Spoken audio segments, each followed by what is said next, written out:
On the evening of April 1st, Sade Robinson was filled with excitement as she had been looking forward to this date with Maxwell Anderson. Unaware of Anderson's true intentions, she had no idea that she was living her last day. The story unfolds in Milwaukee, Wisconsin, where 19-year-old Sade Carlina Robinson had recently connected with a 33-year-old man named Maxwell Anderson on Tinder. On April 1st, 2024, a casual first date was set in motion. That morning, Sade left for work around 9 a.m., unaware that the hours ahead would be the last she'd ever live. At 4:15 p.m., she messaged Maxwell to finalize their meeting time and suggested they should meet up at 5 p.m. He replied casually, saying he was just getting out of the shower, and proposed they meet at 5:15 instead. They decided to meet at a local restaurant at 5:20 p.m. The two finally met, smiling and appearing to enjoy each other's company. At around 6:29 p.m., Sade and Maxwell left the restaurant. Their next stop was a downtown bar.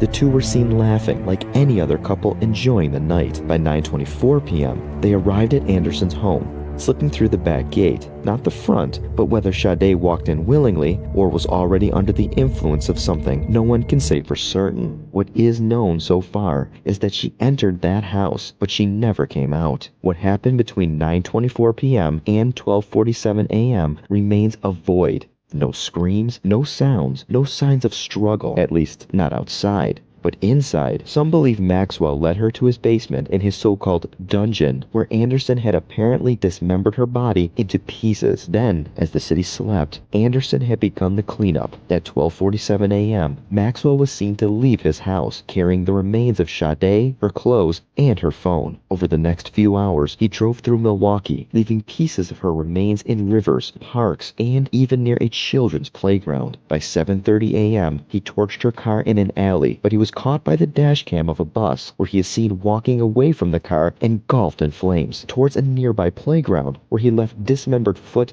and unfolded a memorial blanket of her late dog. Around 8:12 a.m., he is seen boarding a bus at an intersection, a couple blocks away from the playground. Maxwell is seen shockingly calm on the bus. By 8:43, he was home again. Until now, only Maxwell knows what happened in that house. But the same day at 7:32 a.m., police received a call from someone walking nearby who spotted a car engulfed in flames in Milwaukee. When officers arrived, they found a 2020 Honda Civic, its interior reduced to ash, but its exterior oddly untouched. A small detail stood out: the registration sticker, still intact, which led them to a name, Sade Carlina Robinson. That same morning, April 2nd, 2024, Sade failed to show up for her shift. Her friend, worried by her absence, went to Sade's home. No one answered the door, and her car was also gone. Her best friend Alana went straight to the police to request a welfare check. She remembered one last detail: a Snapchat from Sade the night before, saying she was at a bar, and then nothing.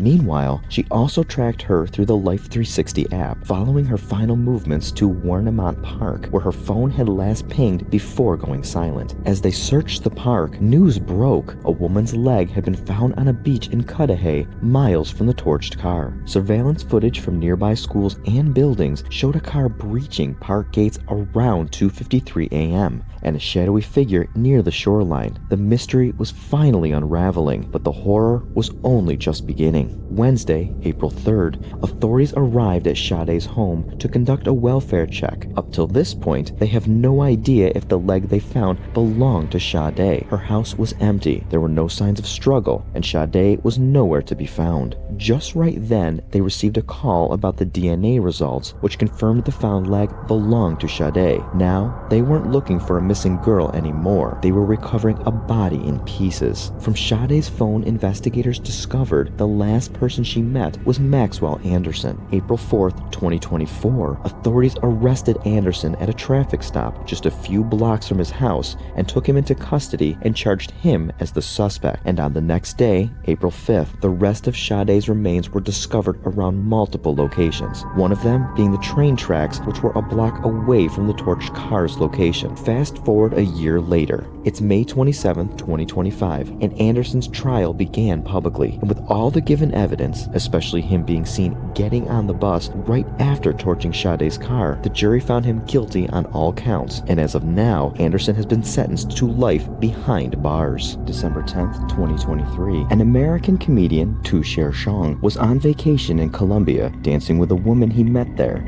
unaware he was stepping into a trap. It all started in Minnesota, where 50-year-old Tu Shang, after his divorce, decides to travel to Medellin, Colombia, a city he called Paradise, where he returned again and again. He once wrote in his Facebook post, "Dear universe, I would like a career change. Please, I want to wake up to a new office like this and work 3 hours from my phone, then call it a day." But poor Shang had no idea that this paradise wasn't so pretty after all. Shang was captivated by the pulsing music, neon lights, and the women who he danced with. But among them, one woman stood out, 19-year-old Colombian woman Sheret Gisela Martinez, who quickly became more than just a fling. For 7 to 8 months, they shared dinners, dances. He even started calling her "my girl" in public posts.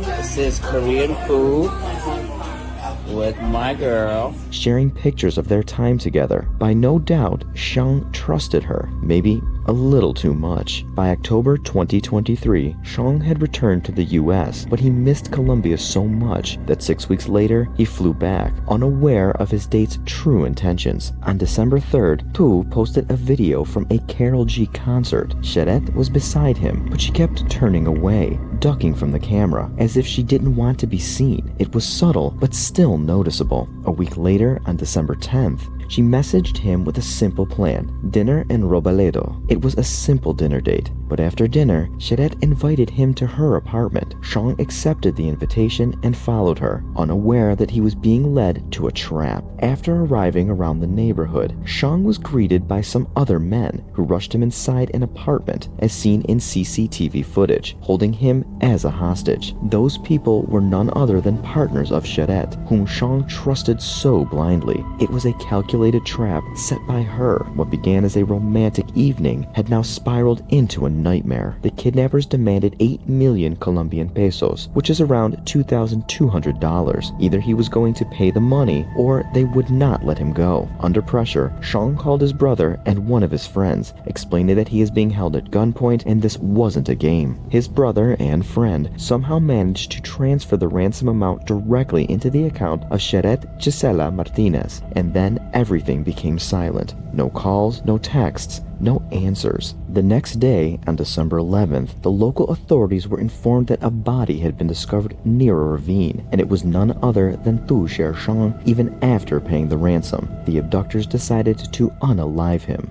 Shang was stripped of his belongings, tied up, and tossed from a cliff. As news of his passing broke, the internet buzzed with suspicion, especially on Sheret Gisela Martinez. However, Sheret, on the other hand, was quick to perform her innocence by posting "Rest in Peace" on TikTok. On Facebook, she replied to grieving friends of Shang, but it didn't take long for investigators to figure her intent. Within 5 weeks, it was uncovered that Sheret allegedly was never interested in Tu at all. To her, he was always a target, an older man with money. The kidnapping wasn't spontaneous, it was calculated, but she wasn't working alone. She even had a secret 17-year-old boyfriend, and together they set up a trap which resulted in the tragedy of Tu Shang. On January 18, 2024, Sheret Gisela Martinez was arrested while trying to escape through a window. Alongside her, 3 men were also taken into custody for their involvement in the abduction of Tu Shang. This included 34-year-old Andres, 24-year-old Santiago, and the 17-year-old boy who is not included in this photo. All 4 of these individuals have been sentenced for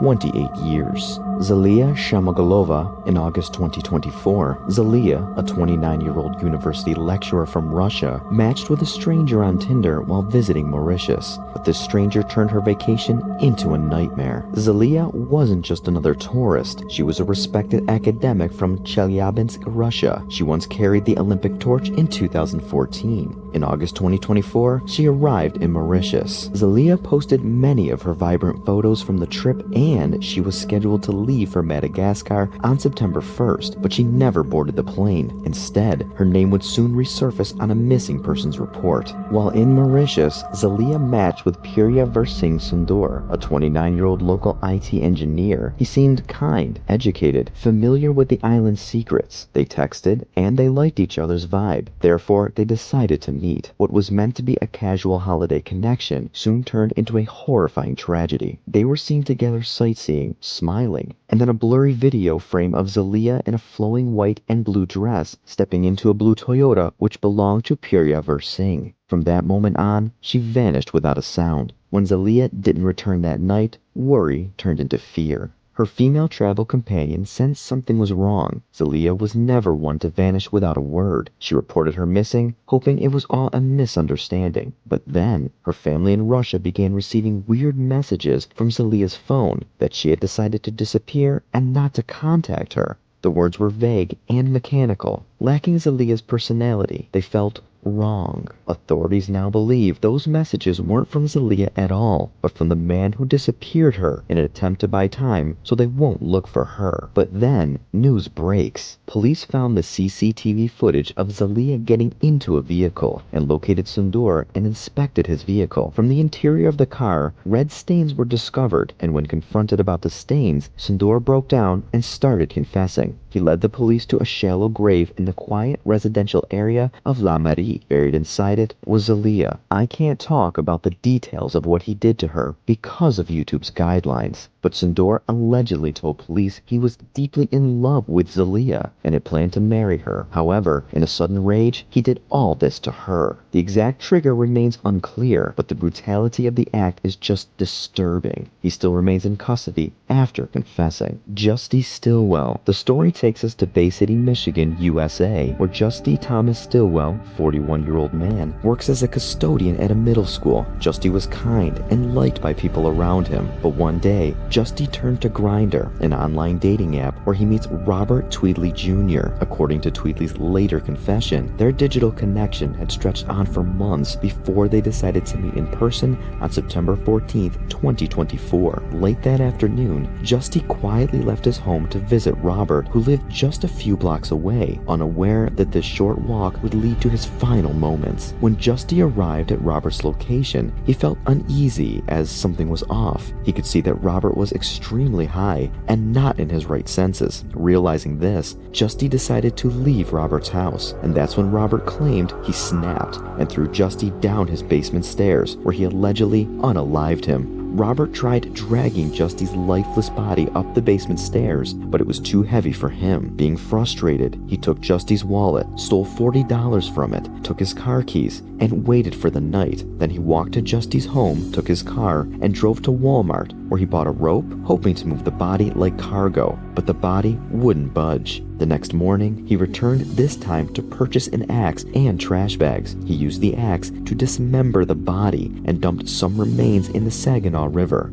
while others were left in a lonely wooded patch, and Justy's car was left abandoned in a park. Later, Robert lit a fire in his backyard, burning stained clothes, a mop, Justy's belongings, and the axe, trying to erase all the evidence. September 18th, 2024, Justy Stillwell, a man who never missed a day, doesn't show up for work. His absence causes distress among his family, therefore they report him missing before night. But on that same day, a 16-year-old girl walking with her grandfather near the Saginaw River stumbles upon something disturbing, a severed foot lying in the open. Her grandfather laughs nervously, brushing it off as a Halloween prank, but that was not a decoration. Police arrived and scoured the rivers, finding more dismembered limbs. On September 19th, through fingerprint analysis, it was confirmed those belonged to Justy Stillwell. A friend of Justy Stillwell came forward with a clue whom Justy had recently told about meeting someone through Grindr. The friend had kept a screenshot of the suspect's profile, and police ran the image through facial recognition software, and it was matched to Robert Tweedley Jr. On September 25th, 2024, authorities executed a search at Robert's home, and everything started to unravel. In the backyard, there were burned clothes and an axe. Investigators recovered physical traces that led them to the exact wooded site where Justy's remains had been dumped. By digging, authorities also spotted Robert on camera while he was buying an axe and rope on September 14th. After such evidence, the authorities arrested Robert. As of now, Robert remains in custody at the Bay County Jail. He has pleaded not guilty and is being held on a $1 million bond. Dishant Sharma. On the night of May 2nd, 2018, in India, a 28-year-old dude using a fake name met a woman at her apartment after months of texting online on Tinder. But the moment he stepped into her apartment, he had never expected what was about to happen. Dushyant Sharma was a married guy who had been living a double life online. He was Vivan Kohli, a fake millionaire persona crafted for Tinder. And through that persona, he met Priya Seth, a woman with a sinister agenda.